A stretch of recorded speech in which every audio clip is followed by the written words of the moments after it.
హరే కృష్ణ.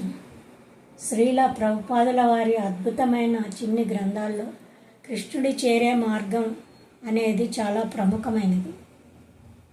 భౌతిక జీవితంలో సతమతమవుతున్న మనిషి కృష్ణుని చేరుకోవాలని అనుసరించాల్సిన సులభమైన మరియు ప్రామాణికమైన ఆధ్యాత్మిక ప్రయాణాన్ని ఈ పుస్తకం వివరిస్తుంది. ఈ పుస్తకంలోని మొదటి పాఠం, మనలో ప్రతి ఒక్కరూ ఆనందాని కోసం వెతుకుతున్నాం. అయితే నిజమైన ఆనందం ఏమిటో మనకు తెలియదు. నిజమైన ఆనందం కృష్ణుని ద్వారా అర్జునునికి భగవద్గీతలో వర్ణించబడింది. ఆనందం సాధారణంగా మన ఇంద్రియాల ద్వారా అనుభూతం అవుతుంది. ఉదాహరణకి రాయికి ఇంద్రియాలు ఉండవు, అయితే అది సుఖదుఖాలను అనుభూతం చేసుకోలేదు. అలాగే చెట్టుకి చైతన్యం ఉంది, కానీ అది వికసింపలేదు.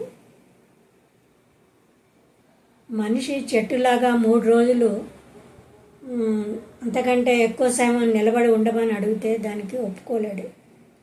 సారాంశం ఏమిటంటే, చైతన్యం ఎంత మెట్టు ఎదిగిందో దానిని బట్టి జీవుడు సుఖాన్ని లేదా దుఃఖాన్ని అనుభూతం చేసుకుంటాడు.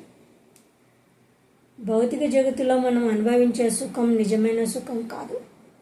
ఎవరైనా ఒక చెట్టుతో మాట్లాడుతూ నీవు సుఖంగా ఉన్నావా అని అడిగితే అది మాట్లాడగలిగితే సంవత్సరం అంతా నిలబడి సుఖంగానే ఉన్నాను అంటుంది.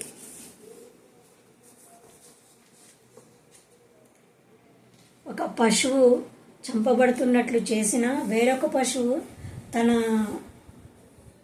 గడ్డిని మేస్తూనే ఉంటుంది. ఆ తర్వాత తన వంతు తనదేనని జ్ఞానం దానికి లేకపోవడమే అందుకు కారణం.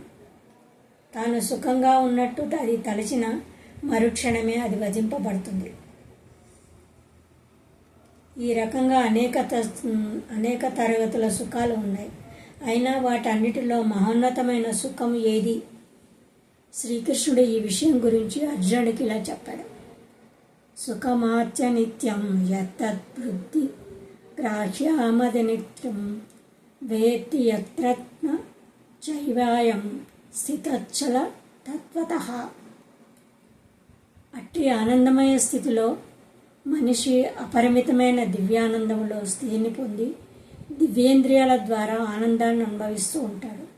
ఆ విధంగా స్థితుడై అతడు సత్యం నుండి వైదొలగకుండా ఉంటాడు. హరే కృష్ణ.